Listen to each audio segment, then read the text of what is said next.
My parents didn't invite me and my kids to Christmas. Mom said, "Your sister is bringing her boyfriend to meet the family. She doesn't want your kids there. They'd ruin the perfect image." "I understand," I said and hung up. The next day, they showed up at my door furious. And the moment they saw me, my brother's girlfriend said, "The phone call came on December 15th, 3 days after I'd sent my mother the text asking what time we should arrive for Christmas dinner. My name is Vivian, and that day when my phone rang, I had no idea everything was about to change." "Sweetheart, about Christmas." Mom began, her voice carrying that particular tone she used when delivering news she knew would upset me. "There's been a change of plans." I balanced the phone between my shoulder and ear while folding laundry in my living room. Through the doorway, I could see my daughter Emma playing with her younger brother Lucas, building some elaborate tower with blocks. They were laughing, completely unaware their world was about to shift. "What kind of change?" I asked, already feeling the familiar knot forming in my stomach. "Well, your brother Nathan is bringing Ashley to meet the family. You remember I mentioned he was dating someone? She's wonderful, absolutely wonderful. Her father owns that pharmaceutical company downtown, and she's just, well, she's perfect." The pause stretched between us like a chasm, and I prompted Mom. She cleared her throat. "Ashley is very particular about first impressions. Family gatherings are important to her, and Nathan really wants this to go well. He's thinking of proposing soon, and we want everything to be just right." My hand stilled on the tiny shirt I'd been folding. "Mom, what are you trying to say?" "Your sister feels it would be better if you and the kids sat this Christmas out. The children can be a bit energetic. Emma, with her questions about everything, and Lucas still has those tantrums sometimes. Ashley's not used to children, and your sister thinks they might ruin the perfect image we're trying to present." I actually laughed. The sound came out sharp and bitter. "My sister Madison doesn't even live in the same state. When did she become the spokesperson for this family?" "Don't take that tone with me. Madison cares about Nathan's happiness. We all do. Ashley comes from a very refined background and lives in the city. We need to show that our family is equally sophisticated.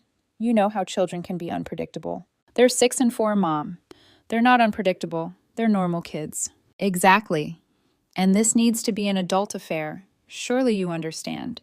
It's just one Christmas. You can celebrate with them on your own. Make it special, just the three of you." Something cold settled in my chest, replacing the initial hurt.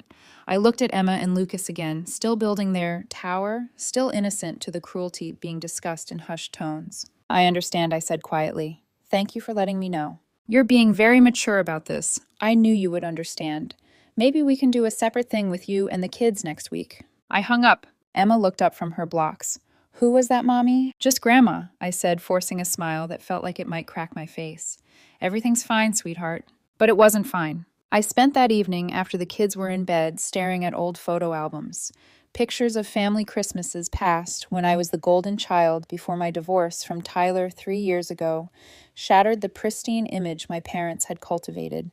Back when I had a successful marriage, a beautiful home, and two adorable children who didn't inconvenience anyone's social climbing. After Tyler left me for his dental hygienist, everything changed. My parents had been sympathetic at first, but their patience wore thin as months became years, and I struggled to rebuild. I moved into this modest rental house, took a job as an administrative assistant at a law firm, and learned to stretch every dollar. My children, once the centerpieces of family gatherings, became liabilities. Too loud, too messy, too much evidence that their daughter hadn't maintained the perfect life they envisioned. Madison Teich, my younger sister, had remained unmarried and focused on her career in New York. She visited twice a year, always staying at hotels, always maintaining careful distance from the chaos of my daily life. And Nathan, the baby of the family at 26, still lived at home while working at Dad's accounting firm, the perpetual golden boy who could do no wrong. I should have seen this coming. Last Thanksgiving, Madison had made a comment about Emma asking too many questions at dinner. "It's exhausting," she'd said to Mom, not bothering to lower her voice. "Can't she just eat quietly like a normal child?" Emma had been asking about the cranberry sauce and whether cranberries grew on trees or bushes. She was curious and bright, and my sister found that annoying. The next morning, I woke with a clarity I hadn't felt in months. I got the kids ready for school, dropped them off, and went to work with a plan forming in my mind. "You look different today," my boss, Robert Kingsley, said when I brought him his morning coffee. Something happened. Robert was the senior partner at Kingsley Marsh and Associates, and I'd worked as his personal assistant for 2 years. He was sharp, fair, and had become something of a mentor to me. My family uninvited me from Christmas, I said, surprising myself with my honesty. My kids, specifically. They're worried my 6-year-old and 4-year-old will ruin the sophisticated impression they're trying to make for my brother's new girlfriend. Robert set down his pen and looked at me over his reading glasses. That's remarkably cruel. It is, I agreed, and I'm done pretending it isn't. He leaned back in his chair. What are you going to do about it? I don't know yet, but I'm not going to just accept it and move on. Good, he said. Your family doesn't deserve your grace if they can't extend you basic decency. That conversation stuck with me through the day. By the time I picked up Emma and Lucas from school, I'd made several decisions. First, we were going to have the best Christmas the three of us had ever experienced. Second, I was going to stop making excuses for my family's behavior to my children. And third, I was going to document everything. I started a private blog that evening, detailing the phone call, the history of my parents' disappointment in my divorce, and the gradual exclusion my children and I had experienced. I didn't share it publicly. It was just for me a record of everything I'd been minimizing and excusing for 3 years. The day after Mom's call, December 16th, I took the kids to pick out a Christmas tree. We went to a local farm where you could cut your own, and Emma and Lucas ran through the rows of evergreens like they'd been set free from prison. We chose a slightly lopsided Douglas fir that was taller than our living room ceiling, and I didn't care. We'd make it fit. This is the best tree ever, Lucas declared, his face flushed from the cold. The very best, Emma agreed, ever his echo. We were loading it onto my car when my phone buzzed. Madison. What the hell did you say to Mom? My sister demanded without preamble. Hello to you too. Don't play games. She called me crying, saying you were cold and dismissive when she tried to explain about Christmas. Nathan is furious. Do you have any idea how important this is to him? I secured the tree with bungee cord's phone wedged against my shoulder again. I said I understood. That's what she wanted to hear, wasn't it? Your tone was apparently horrible, and you hung up on her. What is wrong with you? What's wrong with me? I repeated slowly. Madison. She uninvited my children from Christmas because they might inconvenience your desire to impress some woman Nathan's dating. Ashley isn't some woman. She's important. And yes, sometimes we have to make sacrifices for family. I'm family, I said. Emma and Lucas are family. You know what I mean. Don't be deliberately obtuse. This is bigger than your hurt feelings. Nathan's future is at stake. Then I'm sure he'll have a lovely Christmas without us. I hung up. Emma was watching me from the back seat with those two observant eyes. Was that Aunt Madison? Yes, honey. She sounded mad. She'll be okay. But Madison wasn't okay, and neither was the rest of my family. Over the next few days, I received a barrage of texts and calls. Dad lectured me about family loyalty on December 18th. Mom sent long messages about how hurt she was by my attitude. On December 19th and 20th, Nathan called me selfish and jealous that he'd found someone wonderful while I was still alone. On December 21st, each message I received went into my blog, carefully documented. Instead, I focused on my children. We decorated our 2 tall tree-made gingerbread houses and watched every Christmas movie we could find. I took them ice skating, something we'd never done before, because Tyler had always said it was too expensive. Emma fell approximately 600 times and got up laughing every single time. Lucas held onto the wall for 45 minutes before finally gliding 3 feet on his own and shrieking with joy. I did it, Mommy, did you see? I saw baby. You were amazing. The rink attendant, a college-age girl with kind eyes, skated over to us. Your kids are adorable. First time skating for all of us, I admitted. I'm probably worse than they are. She laughed. You're doing great. Family skate sessions are my favorite part of this job. You can tell when people are making real memories, not just going through the motions. Her words stayed with me as we finished our session. My parents had taken us to expensive ski resorts when I was young, country club events, yacht parties, but I couldn't remember a single time when we'd done something just for the joy of it, mess and imperfection included. That week, I started documenting our adventures on a private Instagram account just for us. Photos of Emma's lopsided gingerbread house, Lucas covered in frosting, a video of them singing off-key Christmas carols, their artwork displayed proudly on our refrigerator, even though the paper was crumpled and the glitter had gotten everywhere. Tyler sent a perfunctory text on December 20th. Kids can spend New Year's Eve with me and Stephanie if you want a break. Not asking about Christmas, not acknowledging that he'd barely seen them since October, just offering to take them when it was convenient for him. I didn't respond to that either. On December 22nd, Emma came home from school with a project she'd made in art class, a family tree, literally drawn as a tree, with branches. On each branch, she'd written names and drawn small portraits. There was me at the trunk, then her and Lucas on the main branches. But filling out the smaller branches and leaves were names I didn't immediately recognize. "Who's Miss Patricia?" I asked, pointing to one leaf. "My teacher. She always helps me with my science questions. And Mr. Chen, the librarian. He orders books specially for me when I ask." Emma traced her finger along another branch. "This is Sophie from my class. And this is her mom, Mrs. Rivera, who always brings the good snacks for birthday parties. And this is you and me and Lucas, obviously. And here's Grandma Helen and Grandpa Marcus." My parents' names were there, but they were on the tiniest branch, far from the trunk, barely connected to the rest of the tree. "You put your teacher and librarian on your family tree?" I asked gently. Emma looked at me with those wise eyes. "Family is people who care about you and show up for you." That's what Miss Patricia said when she gave us the assignment. She said we get to choose what family means. I hugged her so tightly she squeaked, "Your teacher is absolutely right." That art project went on the refrigerator too, right at eye level. Every time I looked at it over the next few days, I felt both sadness and relief. Sadness that my 6-year-old had already learned that biology doesn't guarantee love. Relief that she understood her worth wasn't determined by people who couldn't see it. The barrage of messages from my family intensified as Christmas approached. Nathan sent a voice memo late on December 22nd, his tone equal parts angry and desperate. "Ashley keeps asking questions about why you're not coming to Christmas. I tried to explain, but she doesn't understand. Can you please just call her and smooth this over? Tell her it's not as bad as it sounds. I'm begging you. This relationship means everything to me." I deleted it without finishing it. Dad tried a different approach early on December 23rd, sending a formal email that read like a business negotiation.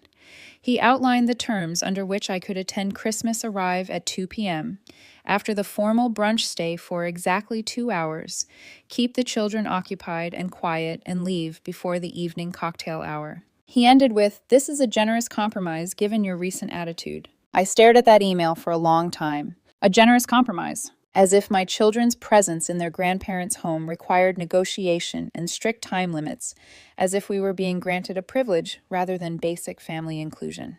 I didn't delete that one. I forwarded it to my private blog, added it to the documentation I was keeping. Someday, when Emma and Lucas were old enough to ask why we didn't see their grandparents, I wanted to have a clear record, not to poison them against anyone, but to show them the truth. I had tried. I had wanted them to be part of a bigger family, but I wouldn't accept breadcrumbs and conditional love on their behalf. After that email, I stopped receiving messages. The silence from December 23rd onward felt both peaceful and ominous. On Christmas Eve morning, my neighbor Mrs. Patterson knocked on our door with a plate of homemade cookies.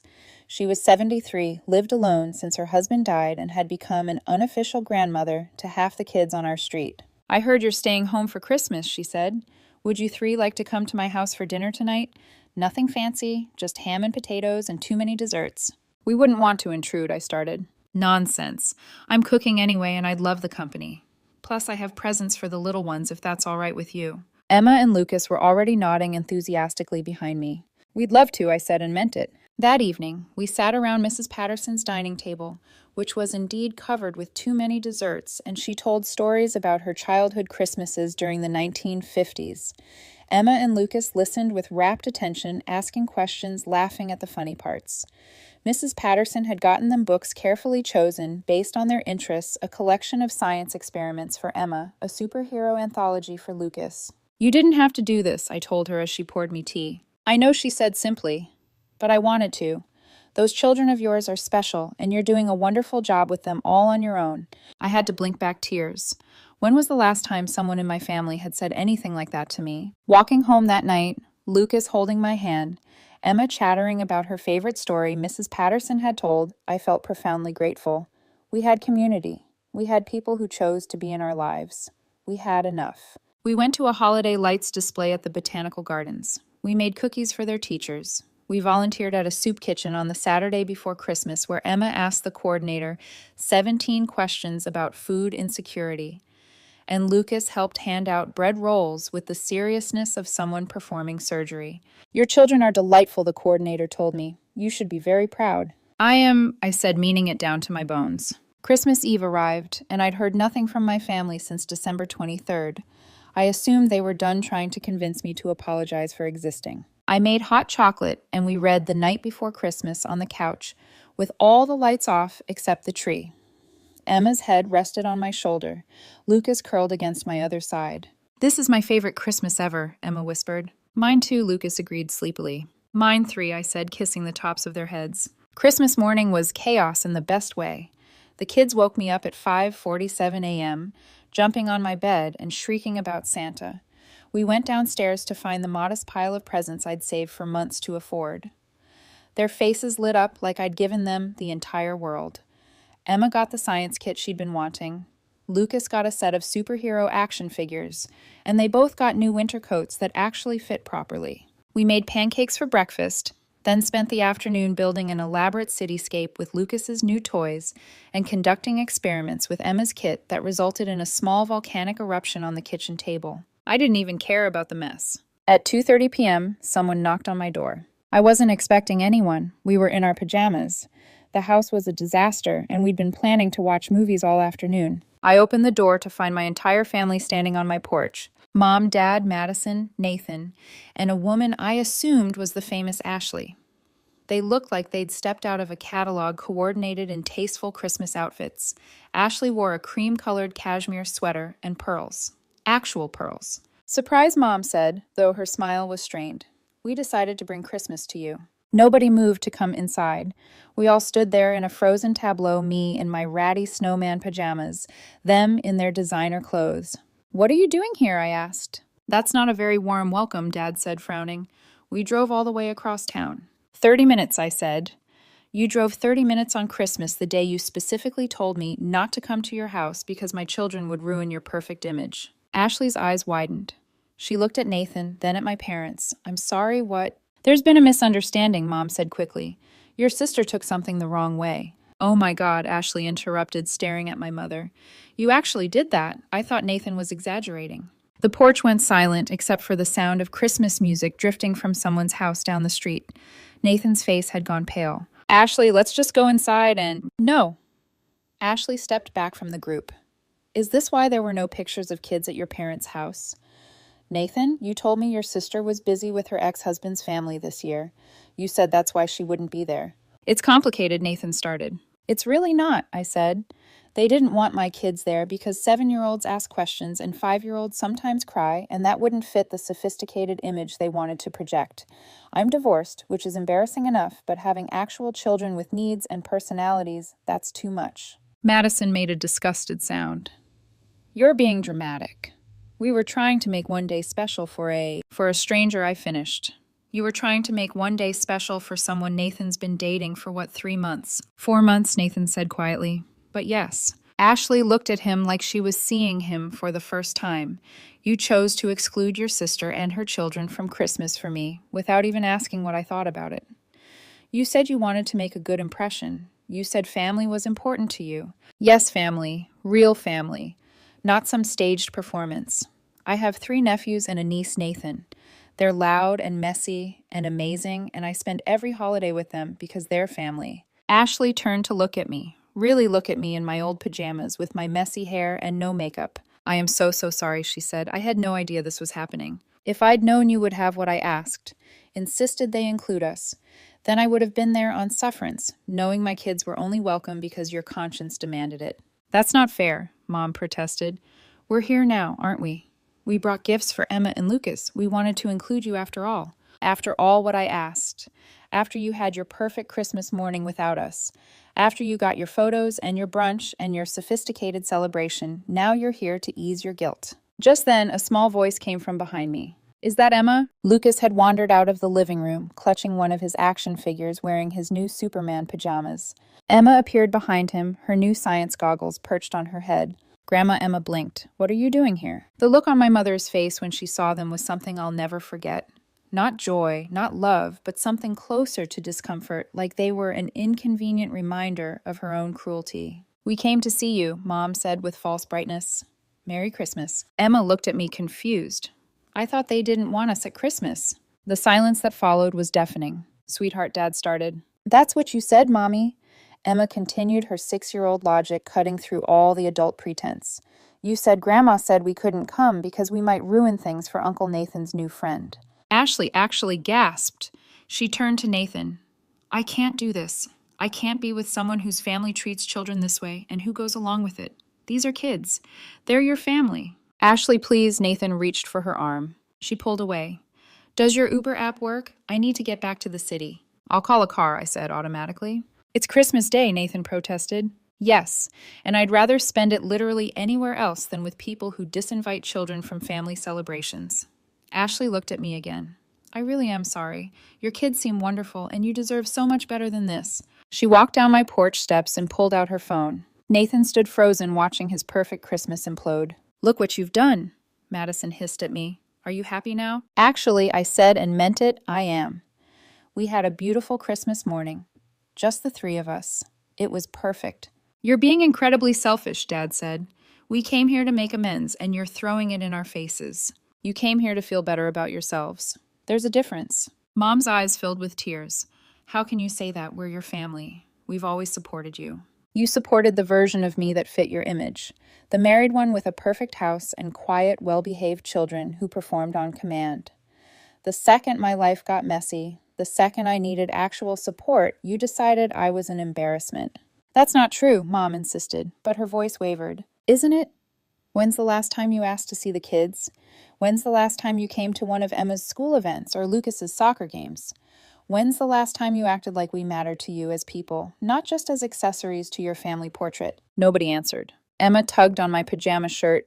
Mommy, can we go back to our movie now? I want to see what happens to the Grinch.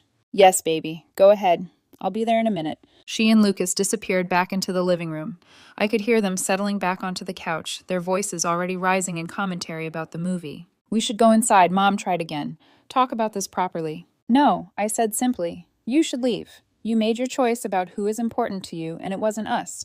I've made my choice too. We're done pretending. You're cutting us off, Madison asked incredulously. Over this. Over years of this.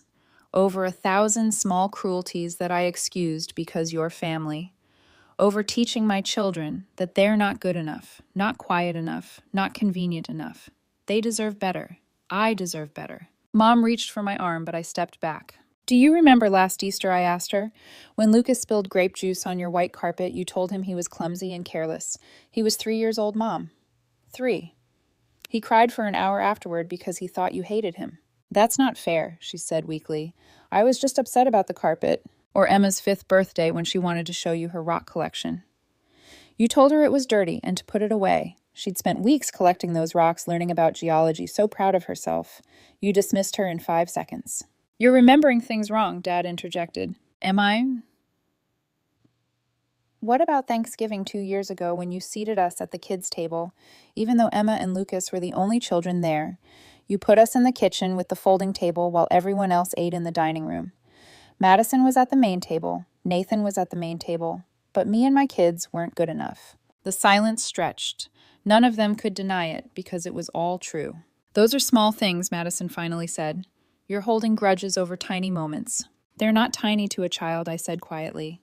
Every single one of those moments taught my kids that they're less than, that they're tolerated but not celebrated, that their grandmother flinches when they get too close because they might be sticky or loud, that their grandfather sighs when they ask questions because they're interrupting adult conversation. We never meant Mom started. It doesn't matter what you meant. It matters what you did. And what you did consistently for 3 years was make my children feel unwelcome in your home and in your lives. This Christmas dinner thing wasn't an isolated incident. It was just the clearest, most honest example of what's been happening all along. Nathan finally spoke, his voice hollow. Ashley's gone. She's really gone. Yes, I said. That's what happens when people see who you really are. This is your fault, he said, anger flooding his face. You couldn't just keep your mouth shut for one day. You had to ruin everything. I didn't ruin anything, Nathan. You did that yourself when you chose to exclude your family for someone you barely know. You chose presentation over people. That's on you. Dad stepped forward, using his authoritative voice. Now you listen here, young lady. We are your parents. You will treat us with respect. Respect is earned, I said. And you lost mine when you told me my children weren't welcome at Christmas. One mistake, Mom said. You're going to end our relationship over one mistake. It wasn't one mistake. It was just the one I finally decided not to excuse. I started to close the door. Merry Christmas. I hope it was everything you wanted it to be. I shut the door before anyone could respond. My hands were shaking, but I felt lighter than I had in years. Through the window, I watched them stand on my porch for another minute, arguing among themselves before finally walking back to their cars. Mommy, you're missing the best part, Emma called from the living room. I joined my children on the couch, squeezing between them, and let myself be absorbed back into the simple joy of an animated Christmas movie. Lucas climbed into my lap. Emma leaned against my shoulder, and everything else faded away. My phone buzzed constantly for the next hour, angry texts from Madison, pleading messages from Mom, a curt message from Dad saying I was throwing away my family over nothing. I turned off my phone. Is everything okay? Emma asked during a commercial break. Everything is perfect, I told her, and I meant it. The days after Christmas brought more attempts at contact. Mom tried calling from different numbers. Madison sent emails with subject lines like family emergency that turned out to be just more guilt trips. Nathan sent a single text, Ashley broke up with me. I hope you're satisfied. I didn't respond to any of it. Instead, I spent the week between Christmas and New Year's with my kids. We went to the Children's Museum, saw a movie, and had a fancy dinner at their favorite pizza place where they got to design their own pizzas, and the waiter brought sparkling mocktails with umbrellas. On New Year's Eve, Robert called me into his office. I have an opportunity for you, he said. Jennifer, in our estate planning division, is retiring. She recommended you for her position. It would mean paralegal work, better hours, and a significant raise. I stared at him. I don't have a degree in paralegal studies. We'd sponsor your certification program. You're smart, organized, and you care about the work. That's what matters. He paused. You deserve good things to happen to you. Stop being surprised when they do. I accepted on the spot. That evening, as the kids and I watched the ball drop on TV, Emma asked, Are we going to see Grandma and Grandpa anymore? I'd been expecting this question. Do you want to? I asked. She thought about it seriously, her small face scrunched in concentration. They make you sad. They make me feel like I did something wrong, but I don't know what. You didn't do anything wrong, sweetheart. Sometimes adults make bad choices, and those choices hurt people. Like when Daddy left, she said softly. My heart cracked a little. Yes, like that. Lucas, who I thought was asleep against my side, stirred. I don't like when people make you sad, Mommy. I'm not sad anymore, I told them both. I'm actually happy. We have everything we need right here. Each other, Emma said sagely. Each other, I agreed. The new year brought changes. I started my paralegal certification classes online, studying after the kids went to bed. My new position at the firm came with responsibilities that challenged me in ways I'd forgotten I needed. I was good at this work, and people noticed. My parents tried a few more times to reach out, but their messages always carried the same subtext. Apologize. Make peace. Come back. Never. We were wrong. We're sorry. We understand why you're hurt. Always the burden of repair placed on me, the one who had been wronged. In February, Madison showed up at my office unannounced. Robert's assistant tried to stop her, but my sister pushed past and walked into the small office I now occupied. You can't avoid me forever, she said. I'm not avoiding you. I'm just not engaging with you. There's a difference. Mom is devastated. Dad's health is suffering from the stress. You're tearing this family apart. I set down my pen carefully. I didn't tear anything apart, Madison. I simply stopped holding it together at my own expense. That's incredibly selfish. Is it? Or is it healthy? I leaned back in my chair. Tell me, has anyone in our family ever apologized for how they treated me and my children? She hesitated. Mom said she was sorry you took things the wrong way. That's not an apology. That's blame shifted back onto me. Madison crossed her arms. What do you want? Some dramatic scene where everyone admits they were wrong. I want nothing, I said honestly. That's what you don't understand. I don't want your apologies or your guilt or your attempts to fix this. I want to live my life with people who value me and my children. You've shown me repeatedly that you don't. So I'm done. Family doesn't work that way. You don't just walk away. Watch me. Madison left and I went back to my work. That evening, I took Emma and Lucas to the park, even though it was cold. We fed the ducks, played on the swings, and Lucas discovered he could do the monkey bars if Emma spotted him. I'm doing it, he shouted, his face red with effort and joy. Mommy, look. I see you, baby. You're so strong. Emma practiced cartwheels on the grass, not quite getting them, but laughing at her attempts. A woman sitting on a nearby bench smiled at us. Your kids are wonderful, she said. You can tell they're happy. They are, I said. We all are. And it was true. Without the constant weight of my family's disappointment, without the anxiety of never being enough, I felt like I could breathe fully for the first time in years. My children bloomed in the absence of subtle criticism and forced perfect behavior. Emma asked even more questions, her curiosity no longer something to suppress. Lucas's energy, once labeled as too much, became just part of who he was, enthusiastic, joyful, uncontained. Spring came, and with it, Emma's 7th birthday. I threw her a party at our house with 10 of her school friends. They played games, made slime, and destroyed my living room. It was chaos and noise, and absolutely perfect. Not one person there made me feel like my child or my home wasn't good enough. On Mother's Day, my phone stayed silent. I took the kids to the zoo where Lucas became obsessed with the penguins, and Emma spent 30 minutes watching the elephants, studying their behavior like a tiny naturalist. "Did you know elephants mourn their dead?" she told me. "They stand around the body and touch it with their trunks. They remember." "I didn't know that. That's beautiful and sad." "It means they understand family," Emma said. "Real family. The kind that stays." Sometimes children understand more than we give them credit for. Summer arrived with pool days and late bedtimes and popsicles that dripped down chins. I received a promotion at work, now working directly with Robert on complex estate cases. The money was good enough that I could finally start saving again, planning for a future that felt possible. "You've changed," Robert observed one day. "You seem settled." "I am," I said. I stopped waiting for people to give me permission to be happy. Nathan got married that September to someone named Brittany, a teacher he'd met at a professional development seminar. I found out through a wedding announcement Madison posted on social media. I felt nothing but a vague sense of hope that Brittany knew what she was getting into. The holidays approached again, and this time I felt no dread. I'd signed us up to volunteer at the soup kitchen on Thanksgiving, and we were planning our own Christmas traditions. Emma wanted to go ice skating again. Lucas wanted to make gingerbread houses. We would do all of it and more. In early December, I received a letter in the mail, my mother's handwriting on the envelope. I almost threw it away unopened, but curiosity won.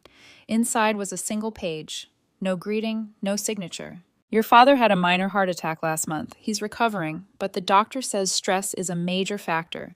Madison is engaged to be married next June. Nathan and Brittany are expecting a baby in March. Life continues with or without you in it. We would like you to come to Christmas this year. The children are welcome. Please consider letting go of the past." I read it twice, waiting for some surge of emotion. Guilt, anger, longing. But all I felt was a distant sadness for people who still didn't understand what they'd done wrong. "What's that?" Emma asked, peering over my shoulder. "A letter from Grandma." "What does it say?" I folded it carefully and set it aside.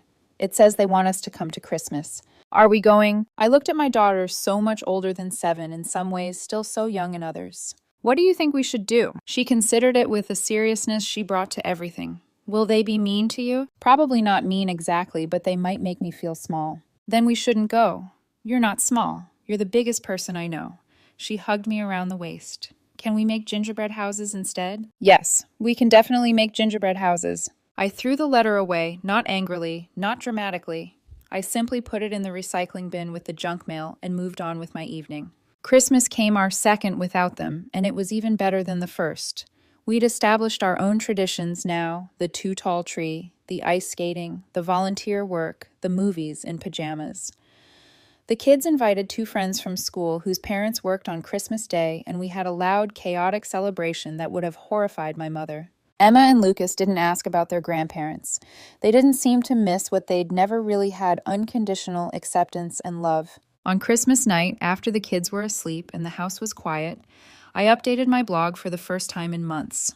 I kept it private all year, just a record for myself, but now I made it public, changing names but keeping every other detail intact. I titled it "The Year I Stopped Apologizing for Existing." I didn't expect anyone to read it, but within a week it had been shared thousands of times. Comments poured in from people with similar stories, people who'd been excluded and diminished, and made to feel like their hurt was an overreaction. "This is my story too," one woman wrote. "Thank you for giving me permission to walk away. I've been trying to earn my family's approval for 20 years. Another commented, "Reading this made me realize I never will, and that's okay." A man wrote, "My kids deserve better than people who tolerate them. Thank you for reminding me of that." The responses overwhelmed me. I thought my situation was uniquely painful, but it turned out family betrayal was depressingly common. People who chose image over substance, performance over authenticity, convenience over loyalty. My post reached someone at a local parenting magazine who contacted me about writing a regular column on single parenting and family dynamics. I accepted, finding I had more to say than I'd realized. One day, the column was picked up by a national outlet. My words, my story reached even further. I received messages from readers across the country sharing their own experiences of being excluded, diminished, and finally choosing themselves. Madison saw the article. She called furious. How could you air our private business to the entire world? I changed all the names, I said calmly. Nobody knows it's about our family unless you tell them. Everyone we know will recognize the story. Then everyone you know will understand why I'm not in your life anymore. I'm okay with that. You're hurting mom and dad. This public humiliation is nothing compared to the private humiliation of being told your children aren't good enough for Christmas dinner. I kept my voice steady. Madison, I'm done having this conversation. I've moved on. You should too. I hung up before she could respond. It felt good, that clean break. No guilt, no second guessing, just closure. Emma graduated from second grade that spring with perfect attendance and a prize for her science project on renewable energy. Lucas finished kindergarten, able to read full books on his own, something he was immensely proud of. I took them to the beach for a weekend to celebrate. We built sandcastles, collected shells, and ate too much ice cream. This is the best family ever, Lucas declared, his face covered in chocolate. The absolute best, Emma agreed. I looked at my children, these incredible humans I'd made, and felt grateful for that phone call a year and a half ago. Grateful for the clarity it had forced, the choice it had demanded. We were small, just the three of us. But we were complete. We were enough. We were everything. That's the thing about family. It's not defined by blood or obligation or tradition. It's defined by who shows up, who stays, who chooses you every day, even when it's hard. My children taught me that. They showed me what unconditional love actually looks like, and they deserve to be surrounded by people who could love them the same way. We never did go back to my parents' house. As far as I know, they're still waiting for me to apologize, to make peace on their terms, to pretend the hurt wasn't real. But I'm busy building sandcastles with my kids, watching them grow into people who know their worth, who understand that being loved shouldn't require making yourself smaller. That's my revenge, if you want to call it that. Not anger or bitterness or some dramatic confrontation. Just living well, raising kind children, and refusing to accept less than we deserve. Sometimes the best response to cruelty isn't retaliation. It's simply building a better life and being happy in it.